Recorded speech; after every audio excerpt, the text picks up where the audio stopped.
Hey Pisces, what's up? Welcome to my channel. My name is Katie, and this is a bonus reading for Pisces, in which we're gonna get a glimpse of 2026. So we're gonna pull one card only, upright position, for each month of the year, and we're gonna get an overview of what to expect for this year ahead. This applies for Pisces Sun, Moon, Rising, and Venus placements. So get comfy, maybe get yourself something to drink, and let's see what this year, upcoming year, has in store for us. All right, so for January, we have the Ten of Wands. For February, wow, the Ten of Pentacles. Okay, so you're putting in the work and the money's coming in. For March, Queen of Cups. I'm probably gonna have to bundle these a little tighter. Right, let's see. For April, Three of Cups. For May, we have the Five of Pentacles. Why is this looking so uneven? Like, it looks straight to me, but it looks like crooked as hell in the camera. Let's see. My OCD, I'm not really OCD, but like my desire to make it all look pretty is annoyed. Okay, sorry about that. Let me keep going. We have here for June, the Fool. For July, the Eight of Cups. For August, the King of Wands. Then we have the Empress. That will be September. October, we have the Four of Cups. November, the Strength card, and December, the Two of Swords. All right, so let's go and see what is this about. So you start the year pretty hectic. All right, so you may be doing a lot. Maybe you have a lot on your plate. Maybe you're planning the year ahead at work and trying to make it like the most productive, the most prosperous it can possibly be. And it shows because the money starts pouring in, like raining on you on February. So whatever it is that you're doing in January here, it works, okay? It is working. Maybe that's why you're keeping yourself busy. Maybe that's why you're putting in so much effort and so much work, because in a way it's paying off, okay? So January can be a month in which you're a little bit stretched too thin, having too many responsibilities, having too much on your plate. So make sure that you are prioritizing your well-being, even if you have a lot of other priorities as well, okay? It is going to be very relevant, very important for you to actually sustain what you're doing. It's like you could just focus and go all the way and do the thing with all your might and strength and endurance and stamina and all of that. But at some point, I think you're gonna like flatline, not literally, obviously, but like at some point, you're gonna probably burn out mid-month if you don't take care of yourself. And that can end up backfiring. It can end up ruining your plans, and making February not as prosperous, okay? So try to keep everything in balance. Pay attention to different areas of your life. Don't neglect any of the areas of your life. And if it is too much, then take a step back, okay? February is a month in which, again, prosperity, money's looking amazing, success is here for you, legacy. There could be not only massive success at work, but there could also be like inheritances, bonuses, gifts, generational wealth that you are benefiting from or that you are creating for future generations, okay? Lots of stability. There could be work around the home, remodeling perhaps the home, redecorating the home. All of that could be associated to the Ten of Pentacles for this month. Family is going to be a big factor as well. So for March, you are, well, it is Pisces season, right? Part of March. So you are very much in your intuition. With the Queen of Cups, she is connected to the divine and to her emotions, and she understands the divine through her emotions. I see this cliff over here, and I'm thinking Ireland. Some of you could be traveling to see the cliffs of Moher. I think that's what they're called. Um, Rose quartz could be relevant for you as well. You could be connecting to fellow water signs. There could be a lot of like whimsy around mermaids and magic, all those witchy vibes of Ireland as well. Maybe it's not Ireland, maybe it is oh, what's the name of this place? Scotland. Some of you may have something planned already, or you may be out of nowhere finding yourself planning some kind of trip to visit over there. Now, it doesn't have to apply to all of you, obviously, but I do sense that emotions are going to be heightened at this time.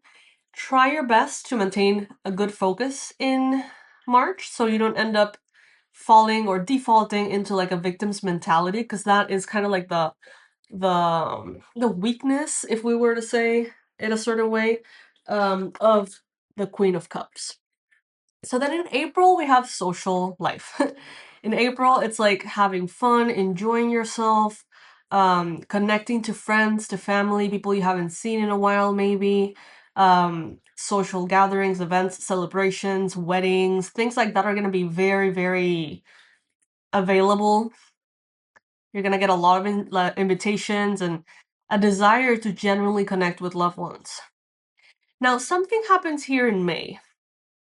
It's the only month in which you really get a card that could potentially be negative. Okay, so in general, the entire year of 2026 looks really good for you, Pisces. There could be a tiny bit of an emotional speed bump in May.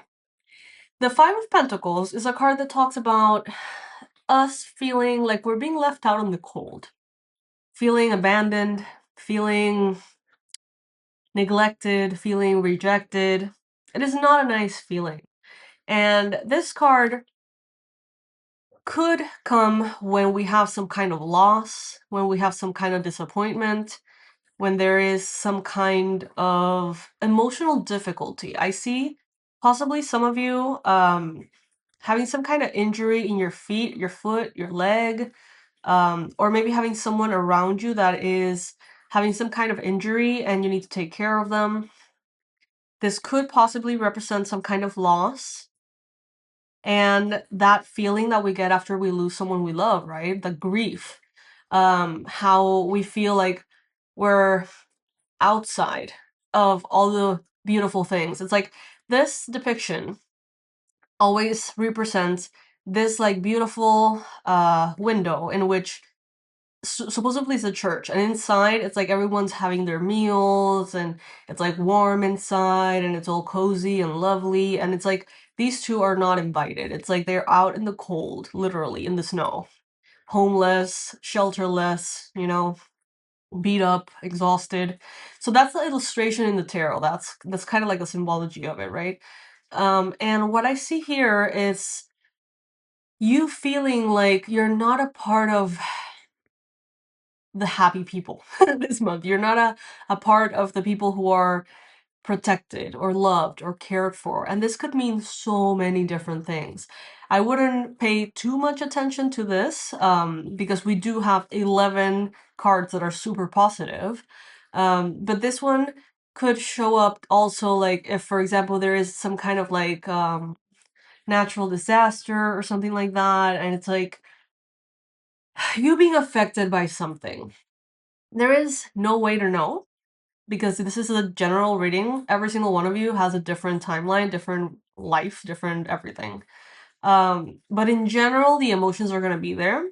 So what can you do? You can plan ahead and be like, okay, if May is showing up as a little tricky, maybe May is not the best month to schedule a bunch of travel and work projects and be super busy and lots of appointments.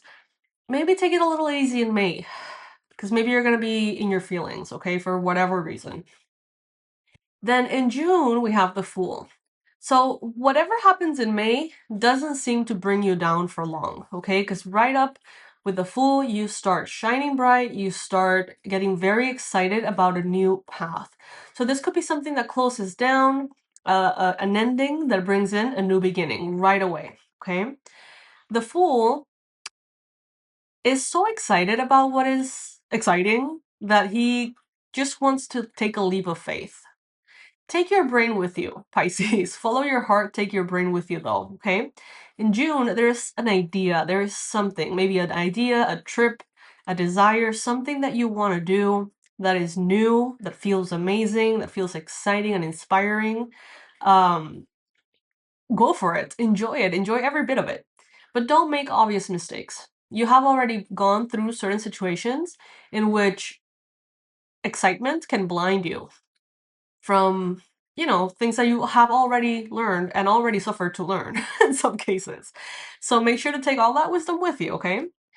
In July, we have here the Eight of Cups. So in July, you could be letting go of something. Something has served its purpose. Something has completed a chapter in your life, a cycle. Something or someone, could be a relationship, could be a job, it could be a project, it could be a goal. There's something here that you're saying, okay, this has reached its highest potential, it has completed its purpose, and I'm ready to move forward into new territory. So you're leaving this behind, okay? I feel like this is a choice that you are making and that also feels exciting. That feels like, I don't know, it's almost this sense of, well, I have known this city inside and out, and now I'm ready to travel or move to a different city and get to know everything from scratch or something. It kind of gives me that kind of vibe.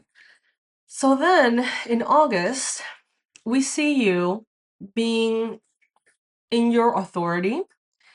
I see you powerful, driven, a bit competitive, but in a healthy way. I see lots of goals. I see you making something important happen, okay?